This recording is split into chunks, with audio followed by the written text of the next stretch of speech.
The Legend of Zelda Ocarina of Time is often praised for containing the perfect experience of what it means to play a Zelda game. It was quickly followed up by a direct sequel, Majora's Mask. While Majora's Mask is known for its gritty approach to storytelling, it is not quite true that Ocarina of Time is its more cheerful counterpart. If you know where to look, the truth may surprise you on how tragic the game actually is.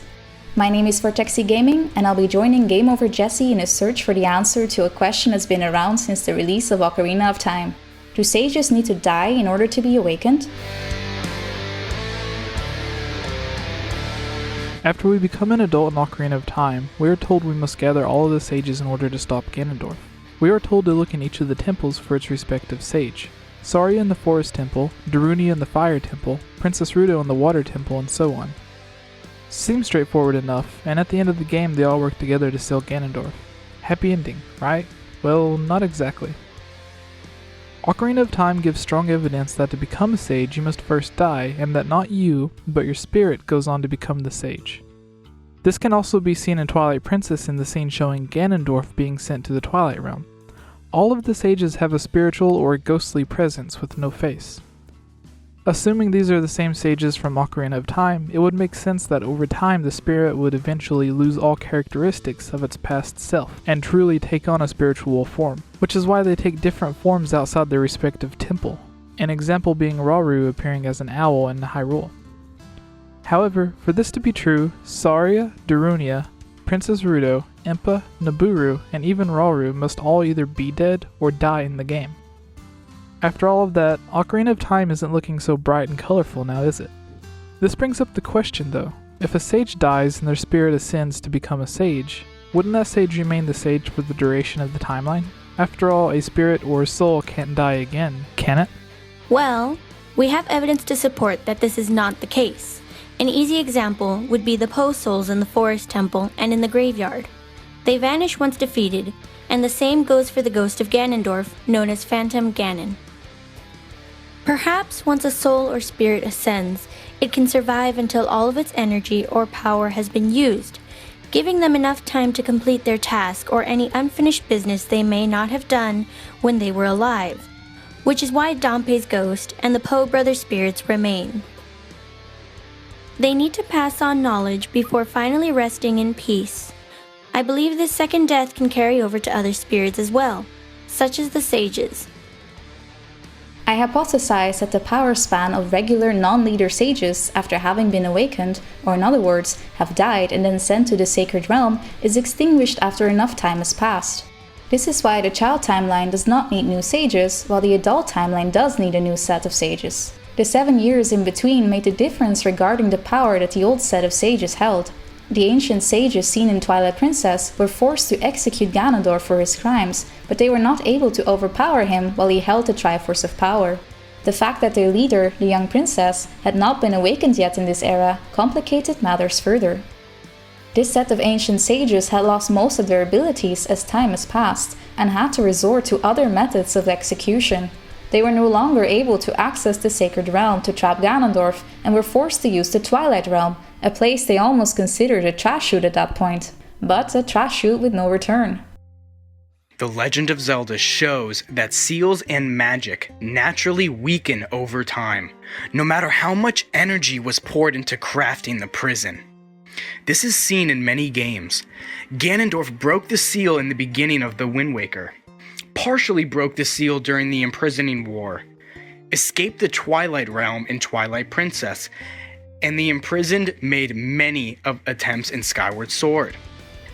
There is one exception: the seal placed on Hyrule after the Great Flood, since the seal was caused by divinity.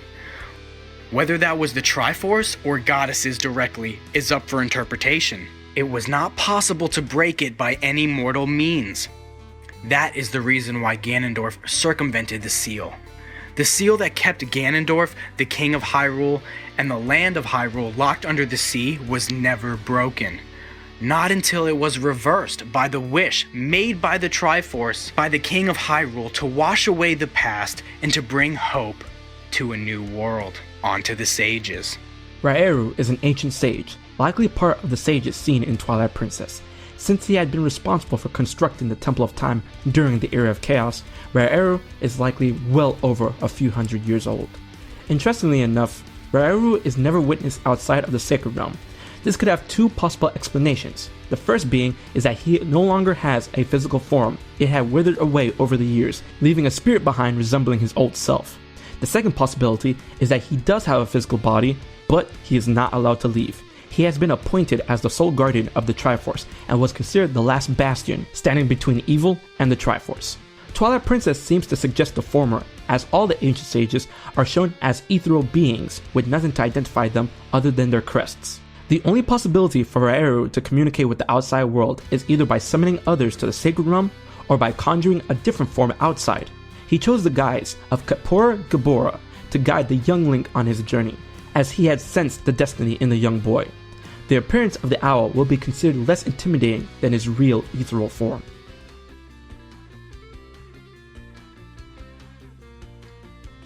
Sariah entered the forest temple after hearing the pleas made by the forest spirits. "Great, you're safe! I knew I would hear from you again. I'm in the forest temple. The forest spirits were calling for help, so I went to check it out, but it's full of evil monsters. Help me, Link!" The tainted state of the forest temple was able to be sensed all throughout the Lost Woods. An evil wind is blowing from the direction of the forest temple. Sariah left, saying, "I have to do something about it." Sariah went to investigate, likely believing she could soothe or aid the forest spirits, but she was captured almost immediately and dragged into the forest temple. Sariah, as a frail Kokiri, stood no chance against Phantom Ganon and his ilk. Once you awaken her, she says, "Because I know you. No, you don't have to explain it to me. Because it is destiny that you and I can't live in the same world. I will stay here as the forest sage and help you." But Sariah, despite having lost her life, keeps her promise that she made earlier in the game. As Link is warped out of the Sacred Realm, she whispers that she will always remain his friend. And the most damning of them all, Mido mentioning after he awakens Sariah, "Oh, I see. Sariah won't ever come back." Why would he say that? Because she died. Darunia perished in his fight against Volvagia as he did not have the Megaton hammer. He remarks, right before entering the fray, that he does not expect to win since he does not have the legendary weapon left behind by the great Goron hero. "I will go on ahead to try to seal off the evil dragon. I'm concerned though, because I don't have the legendary hammer. But I have no choice, Link. I'm asking you to do this as my sworn brother. While I'm trying to deal with the dragon, please save my people. The prisoner cells are in the opposite direction. I'm counting on you, Link." He seemed aware he would not make it, but felt compelled to stall the dragon so Link would have the time to free the captured Gorons. Darunia is the only one who went to the temple with the immediate intention of sacrifice. Princess Rudo manages to enter the boss room before you have, but she is nowhere to be found physically. She does, however, cry out that the water in the room is no ordinary water. After Morphe is defeated and Link is taken to the Sacred Realm, Rudo says, "As a reward, I grant my eternal love to you." Well, that's what I wanted to say, but I don't think I can offer to you that now. I have to guard the water temple as the Sage of Water. Now I ask you, why would she say this when only hours before she said never forget the vows they made and that she requests Link's help as she's going to be his wife? She knows that she can no longer pursue Link because she has died, and in order to perform her duties, she has to let go of her mortal love. While this could be interpreted that she no longer can physically leave the water temple at the moment, and that's the reason why she can't be together with him, she probably could have worded it differently in that case. She could have said something along the lines of, "Once we defeat Ganondorf, we can finally be together," instead of flat out giving up. The 6 sages are not required to remain within their temples if there's no evil to seal. Oh, you. If I'm right, Link? You're Link, aren't you? It's me, your fiancé, Rudo, Princess of the Zoras. I never forgot the vows we made to each other 7 years ago. You're a terrible man to help me keep waiting these 7 long years. You have to help me. This is a request from me, the woman who's going to be your wife.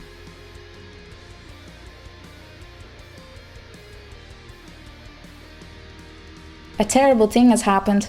The evil shadow spirit has been released.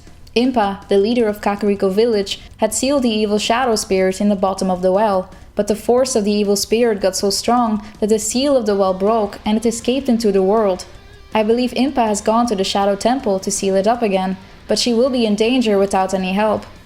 Since Impa had already ventured into the Shadow Temple far before Link had, he is racing against time to reach Impa before she succumbs to the darkness. Impa remarks after being awakened, "It is up to you to protect the princess," implying she can no longer fulfill her destined Sheikah duties because she's no longer among the living. "I have to stay here. You go to Princess Zelda's side and protect her on my behalf."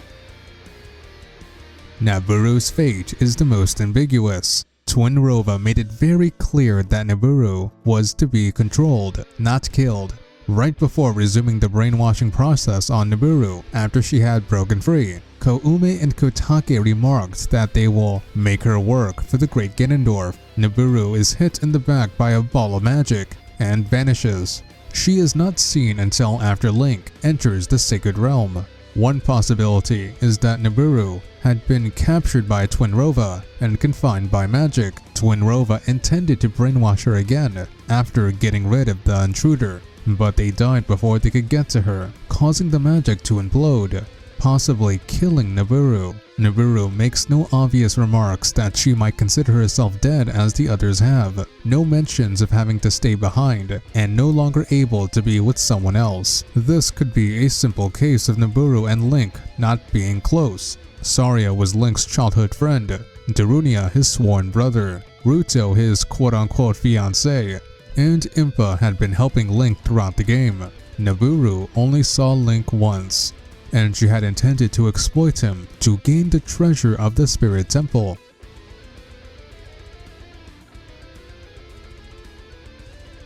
Now we will move towards evidence of the sages as a group being dead, as opposed to each individually, and comparing them to Zelda as the leader of the sages and to other sages from other games. Inside Ganon's tower, you are tasked with solving the puzzles of each room housing a sage. The 6 sages are depicted as translucent, spirit-like, and are able to appear and vanish at will. This is very unlike Princess Zelda, who does not seem to possess any of these ghost-like abilities. This could indicate that the 6 of the 7 sages are deceased. Some additional information to show you that the set of sages could potentially have different rules to their ascension or praying requirements. In the Wind Waker, it is shown that the sages powering the Master Sword must both be alive and present within their respective temples. Ganondorf seems to be aware of this fact and henceforth targets the Sage of Wind and Earth to annul their prayers. In Ocarina of Time, he does not know the whereabouts of any of the sages. He sought to kill them, however, because he knew they were instrumental in opposing him. His plan was simple. Lure each sage to their respective temple by tainting the temples with darkness. Each sage would feel the call of the Sacred Realm and venture into their temple, and be killed. Ganondorf himself would never have to lay a single finger on any of them, or spend years trying to hunt them down. Finally, we make our way to Zelda. I think Princess Zelda is a special case and an exception to the normal rule that applies to the sages. After all, she is a sage, and she hasn't died yet, has she? Well, you're half right. Zelda is alive and well, but thanks to Skyward Sword, we know that Zelda contains the spirit of the goddess Hylia inside of her. With Hylia sacrificing herself and being reincarnated as Zelda, this would allow Zelda to become a living sage, as the spirit inside of her has already left its physical form. However, Zelda, just like Link, cannot fulfill her duties as a child. Similar to how Link needed to become an adult to fulfill his destiny as a hero, Zelda also needed to become an adult before receiving her powers from being a sage. This is why as a child we see Zelda as a normal Hylian. However, once she becomes of age, she learns a great deal of magic which likely comes from the spirit inside of her awakening as she becomes an adult. She is able to transform herself to her secret counterpart, Sheik. She is able to speak telepathically just as some of the other sages, and she is able to use enough power to keep Ganon from moving. However, this brings up the question of the sages in the other games and Zelda's role as a sage. I think this can be explained easily. For example, in A Link Between Worlds and A Link to the Past, a 7th sage appears as well as Zelda. This would mean that Zelda is no longer acting as a sage. I think this is due to, once again, Zelda in those games being too young to act in the role of a sage. So another sage is appointed to the position until her power is awakened. This is similar to how a queen regent works in our real world, where a close blood relative, usually a guardian, will reign temporarily until the heiress can take over. What's up everyone, this is Jesse and welcome to the Inslate. I would like to thank you for watching this video. If you're a fan of my Zelda or gaming news, theory, or discussion videos like this, please consider supporting this channel by donating through patreon.com/GameOverJesse, where you can get new videos early, be able to join on discussion or theory videos, get shoutouts, and tons of other great rewards. Thank you all so much for allowing me to do this, watching my videos, and especially you Alex Myers, Jonathan, The Itch Network, Magic Tech Review, Harris Priest, and John Frank for your support on Patreon.